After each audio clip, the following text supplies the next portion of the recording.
আসসালামু আলাইকুম। জসিন্তা জিনিয়া স্বাগত জানাচ্ছি এনটিভির দুপুরের খবরে। কারাগার মানেই নিশ্ছিদ্র নিরাপত্তা। সেই কারাগারের ভেতরে আরও কঠোর নিরাপত্তা বেষ্টনীর মধ্যে থাকেন ফাঁসির দণ্ডপ্রাপ্ত আসামিরা, যাকে বলে কন্ডেম সেল। সেই কন্ডেম সেলের ছাদ ছিদ্র করে বগুড়ার কারাগার থেকে পালিয়ে যায় 4 আসামি। তবে তাদেরও গ্রেফতার করে পুলিশ। কিভাবে, কোন প্রক্রিয়ায় এমন দুর্ধর্ষ ঘটনা ঘটালো ফাঁসির আসামিরা, সেই রহস্য উদ্ঘাটনে 6 সদস্যের তদন্ত কমিটি গঠন করেছে জেল কর্তৃপক্ষ। বগুড়ার আতিকুর রহমান সোহাগকে সাথে নিয়ে আরও জানাচ্ছেন শফিক শাহিন, ক্যামেরায় ইমদাদুল হক। এখন জন্ম সনদ দিয়ে খোলো বিকাশ স্টুডেন্ট অ্যাকাউন্ট। নিজের বিকাশ নিজে কর। বগুড়া জেলা কারাগার এটি, যেখানে আসামিদের রাখা হয় নিরাপত্তার চাদরে ঢেকে। তার ভেতরে আরও নিশ্ছিদ্র নিরাপত্তা বলয়ে রাখা হয় ফাঁসির দণ্ডপ্রাপ্ত আসামিদের, যাকে সবাই কন্ডেম সেল হিসাবে চেনে। সেই কন্ডেম সেলে ছিলেন দণ্ডপ্রাপ্ত 4 কয়েদি বগুড়ার কাহালু পৌরসভার মেয়র আব্দুল মান্নানের ছেলে মোহাম্মদ জাকারিয়া, কুড়িগ্রামের ভুরুঙ্গামারী উপজেলার নজরুল ইসলাম ওরফে মজনু, নরসিংদীর মাধবদী উপজেলার আমির হোসেন, কুটুরবাড়ি পশ্চিমপাড়া এলাকার শেখ ফরিদ। দীর্ঘদিন ধরে জেল পালানোর পরিকল্পনা করে তারা।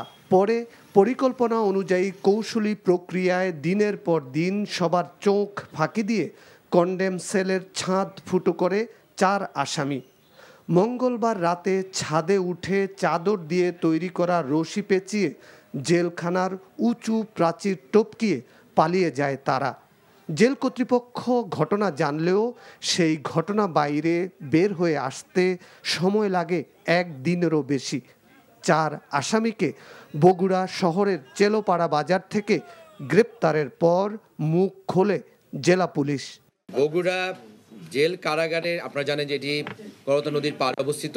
এর পাশে একটি ব্রিজ এবং ব্রিজের ওই পারে, নদীর ওই পারে যে চাষিবাজার নামক এলাকা থেকে আমাদের সদর ফাঁড়ি সাব ইন্সপেক্টর খোরশেদ, তার নেতৃত্বে একটি দল, এবং সেখান থেকে তারা সেই যে 4 জন মৃত্যু দণ্ডাদেশপ্রাপ্ত কয়েদি যারা পালিয়ে গেছে তাদেরকে ধরতে সক্ষম হয়।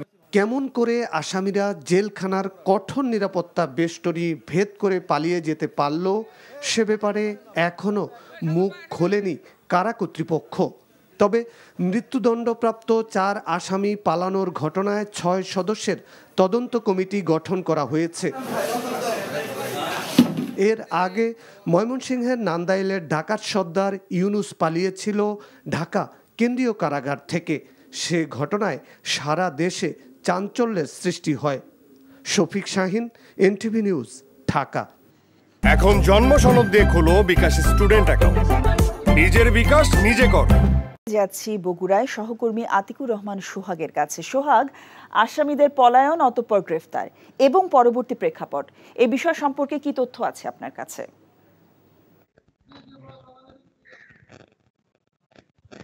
জি জেসিন্তা, আপনি জানেন যে আজকে সকাল থেকে কিন্তু বগুড়ায় এই জেলা কারাগারে বেশ তৎপর রয়েছে এই 4 কয়েদি যে পালানের ঘটনার পর থেকে। কিন্তু আমরা এখানে দেখছি যে আসার পর থেকে নিরাপত্তা ব্যবস্থাও জোরদার করা হয়েছে। তবে এই বিষয়ে কিন্তু এখন পর্যন্ত কারা কর্তৃপক্ষ কেউ সাংবাদিকদের সঙ্গে কথা বলেনি। যদিও আমার পিছনেই দেখতে পাচ্ছেন যে জেলা কারাগারের ফটকে এখনো সাংবাদিকরা দাঁড়িয়ে রয়েছে। এই মুহূর্তে ভিতরে কারা অধিদপ্তরের উপমহাপরিদর্শক এবং অতিরিক্ত উপমহাপরিদর্শক তারা ভিতরে অবস্থান করছেন। তারা এখনো সাংবাদিকদের সঙ্গে এই বিষয়ে কোনো তথ্য বা এখনো কিছু জানানো হয়নি, যদিও বলা হচ্ছে যে পরবর্তীতে কথা বলা হবে। তো এই ঘটনার পরপরই কিন্তু জেলা প্রশাসকের কার্যালয়ে যে সাইফুল ইসলাম, উনি 6 সদস্য বিশিষ্ট তদন্ত কমিটি গঠন করেছেন। তো তদন্ত কমিটি গঠন করার পরে তার সঙ্গে কথা বলেছি। উনি বলেছে আসলে কারা যে নিরাপত্তা ব্যবস্থা, এই নিরাপত্তা ব্যবস্থায় কোথায় কোনো দুর্বলতা বা কোথায় কোনো অবহেলার কোনো ঘটনা আছে কিনা এটা তারা তদন্তে বের করার চেষ্টা করবেন। তো এখন পর্যন্ত আমরা আসলে প্রকৃতভাবে কারা যে মূল বিষয়টা, কারা কর্তৃপক্ষের সঙ্গে যে কথা বলা, এটা কিন্তু এখনো তারা সাংবাদিকের সঙ্গে এখনো কথা বলে নাই। যদিও কথা বলে আমরা পরবর্তীতে আরো তথ্য জানাতে পারবো। বগুড়া থেকে জানছিলাম মৃত্যুদণ্ডপ্রাপ্ত আসামিদের পালানোর পর গ্রেফতারের বিষয়ে। যতক্ষণ নিঃশ্বাস আছে ততক্ষণ বাংলাদেশের মানুষকে উন্নত জীবনমান দেওয়ার লক্ষ্যে কাজ করে যাবেন বলে জানিয়েছেন প্রধানমন্ত্রী Sheikh Hasina. Special security force SSF এর ৩৮তম প্রতিষ্ঠা বার্ষিক উপলক্ষে আয়োজিত অনুষ্ঠানে তিনি একথা জানান। নিরাপত্তা নিশ্চিত করতে গিয়ে রাজনৈতিক নেতাদের যেন জনবিচ্ছিন্ন করে ফেলা না হয় সে বিষয়ে আরও সংবেদনশীল হওয়ারও আহ্বান জানান শেখ হাসিনা। নজরানা চৌধুরী রিপোর্ট। রাষ্ট্র ও সরকার প্রধান এবং বাংলাদেশ সফরে আসা বিদেশি গুরুত্বপূর্ণ অতিথিদের নিরাপত্তা নিশ্চিত করার লক্ষ্যে ১৯৮৬ সালে গঠিত হয় রাষ্ট্রপতি নিরাপত্তা বাহিনী। পরবর্তীতে যার নাম পরিবর্তন করে স্পেশাল সিকিউরিটি ফোর্স বা এসএসএফ করা হয়। এসএসএফ এর ৩৮তম প্রতিষ্ঠা বার্ষিক উপলক্ষে প্রধানমন্ত্রী কার্যালয়ে আয়োজিত অনুষ্ঠানে যোগ দেন প্রধানমন্ত্রী শেখ হাসিনা।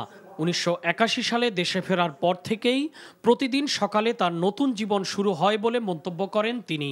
যেদিন থেকে দেশে ফিরেছি সেদিন থেকে জানি যে কোনো সময় আমার জীবন চলে যেতে পারে, আর সেটা মাথায় রেখেই কিন্তু আমি দেশে ফিরেছি। আমি একটি রাত পার হলে সকালে চিন্তা করি যে আমি আর একটা দিন পেলাম কাজ করতে, কিন্তু আমি পিছিয়ে যাইনি। শত বাধা অতিক্রম করেই কিন্তু দেশকে এগিয়ে নিয়ে যেতে পারছে, এটাই হচ্ছে সব থেকে বড় কথা। যতক্ষণ আমার নিঃশ্বাস আছে আমার এটাই চেষ্টা যে বাংলাদেশের মানুষকে যেন অন্তত জীবনটাকে আরও উন্নত সমৃদ্ধ করে যেতে পারি। বিদেশি গুরুত্বপূর্ণ অতিথিগণ বাংলাদেশ সফর শেষে এসএসএফ এর প্রশংসা করে গেছেন বলে মন্তব্য করেন শেখ হাসিনা।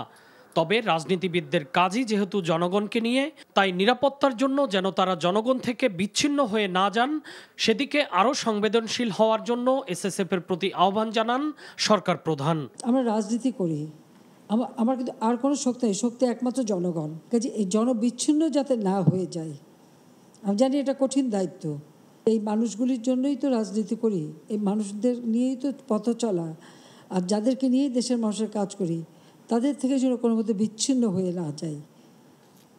মানুষের থেকে বিচ্ছিন্ন হলে কিন্তু আমাকে আর গুলি বোমা লাগবে না, এমনি শেষ হয়ে যাব। আমি বলবো যে এই বিষয়গুলো একটু সংবেদনশীলতার সাথে দেখা দরকার।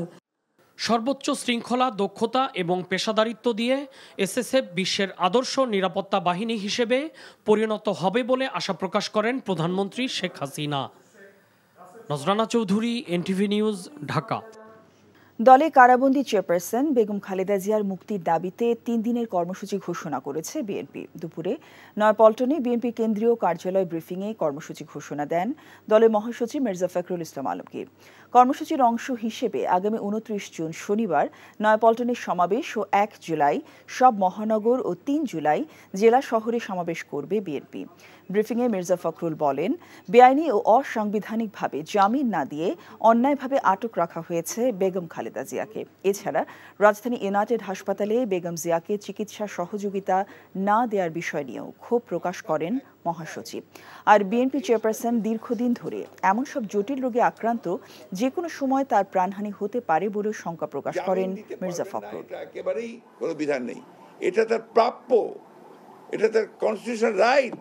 কারণ এখনো কিন্তু তার মামলা সুপ্রিম কোর্টে যায়নি, সুপ্রিম কোর্টের কাছে পেন্ডিং আছে এখনো। সুতরাং এই বিষয়টা অত্যন্ত গুরুত্বপূর্ণ যে তারা অত্যন্ত পরিকল্পিতভাবে তাকে এই কারাগারে আটক করে রাখছে, যেটা সম্পূর্ণভাবে বেআইনি। আপনারা দেখবেন যে কারা কারা জামিন পেতে পারে, সেখানে বলা আছে যে বয়স্ক মহিলা, অসুস্থ মানুষ, সবাই তারা জামিনযোগ্য, যত বড় মামলাই হোক তাদেরকে ট্রায়াল ফিনিশ দেওয়া পর্যন্ত, অর্থাৎ আপনার সুপ্রিম কোর্টে না যাওয়া পর্যন্ত তাদেরকে জামিন তারা পেতে পারেন। ফেসবুক ও টেলিগ্রামে লোভনীয় চাকরি ও মডেল বানানোর কথা বলে তরুণীদের ব্ল্যাকমেইল করে অনৈতিক কাজ করানো হতো, তৈরি করা হতো অ্যাডাল্ট কন্টেন্ট। আর এভাবেই ৭ বছরে একটি চক্র আয় করেছে প্রায় ১০০ কোটি টাকা। অবশেষে গতকাল ঢাকা সহ দেশের বিভিন্ন স্থানে অভিযান চালিয়ে সেই চক্রের মূল হোতা মেডিকেল শিক্ষার্থী মেহেদী হাসান সহ ৮ জনকে আটক করেছে সিআইডি। সকালে সংবাদ সম্মেলনে এ তথ্য জানান সিআইডি প্রধান মোহাম্মদ আলী মিয়া। তিনি আরও জানান, চিকিৎসাবিদ্যার আড়ালে মেহেদী ও তার খালাতো ভাই জাহিদকে নিয়ে একটি চক্র গড়ে তোলে। তরুণীদের নিয়ে মডেলিং করানোর নামে প্রথমে ট্যালেন্ট হান্ট প্রতিযোগিতার আয়োজন করত চক্রটি। যারা সাড়া দিত তাদেরকে বিদেশে পাঠানোর নাম করে তাদের অর্ধনগ্ন ছবি নিত। পরে এ ছবি ভাইরাল করে দেওয়ার হুমকি দিয়ে জোর করে অসামাজিক কাজ করাতো চক্রটি। আর এভাবেই চক্রটি বিপুল সম্পদের মালিক হয়। দেশে এ ধরনের আরও যেসব চক্র রয়েছে তাদের গ্রেফতারে কাজ চলছে বলেও জানান সিআইডি প্রধান। এই ছিল দুপুরের খবরে। এই খবরের ভিডিও সহ আপডেট জানতে ভিজিট করুন এনটিভি অনলাইন www.ntvbd.com। এছাড়াও এনটিভি জনপ্রিয় সব অনুষ্ঠান ও খবরের আপডেট জানতে ভিজিট করুন আমাদের ইউটিউব ভেরিফাইড ফেসবুক পেজ। 5টায় দেশের খবর দেখার আমন্ত্রণ জানিয়ে শেষ করছি। সবাইকে ধন্যবাদ।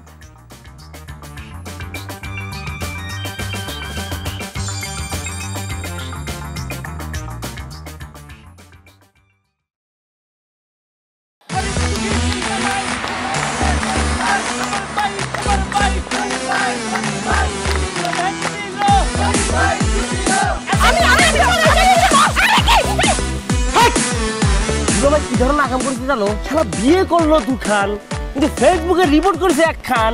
ম্যারেজটা আমার তো হট হয়ে গেছে অনেক আগ থেকে। আমি আমার জান পাখি, সোনা পাখি, টিয়ে পাখি, কি করতেছো? ফেসবুকে একটা পোস্টে অ্যাংরি রিঅ্যাকশন দিছিল। Don't touch my body. বড় বউয়ের প্রতি অনেকই বেশি না মায়া মহব্বত। যাও তারে গিয়া দেখাও, আমার কাছে আইছো কেলা? প্রথমে আমার ঘরে না এসে আমার চোখের সামনে দিয়ে গট গট করে ছোট বউয়ের রুমের মধ্যে চলে যাও কোন সাহসে? আমি ভাবছিলাম তুমি বড় বউ বড় বইনের মতো থাকবা, কিন্তু তুমি বাইরে হইছো আস্তে একটা ডাইনি বুড়ি। আমি সাক্ষাৎ ডাইনি আর তুমি সোনার ময়না পাখি। এই চুপ করো। ওরে খোদা, কান্না কাসুল। গুলশান বনানীর মায়েরা যেমন চুল কালার করে না, আমার তো মনে হইতেছে গনি মিয়া কোনো গুলশান বনানীর মডার্ন মায়ের প্রেমে পড়ছে। আমি জীবনে বিয়ে যদি করি একখান করবো দুইখান করবো না। তোরে তিনটা আমার করব। আরে কি করতেছ? আরে বাইরে করতে বাইরো। যা কইছি শুনো, গড়তে বাইরো। তুমি কি করতেছ? তুমি কোথায় যাচ্ছ স্বামী আমার? হ্যাঁ, তুমি ছাড়া মোর কোনো গতি নাই, তোমার ঘরে একটুখানি দাও ঠাই। দেখাইতেছে ছোট বউ তার আসল রূপ, নাগিনী সাপিনী। শুনছি ভালোবাসা টিকে থাকে বিশ্বাসের উপর। আমার উপর তোমাদের সেই বিশ্বাস ছিল, আজকে দেখতেছি আমার উপর আর কোনো বিশ্বাস নাই। যেহেতু বিশ্বাস নাই, তোমাদের সাথে থাকার কোনো ইচ্ছা আমার নাই।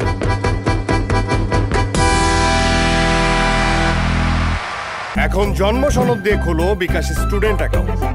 নিজের বিকাশ নিজে কর।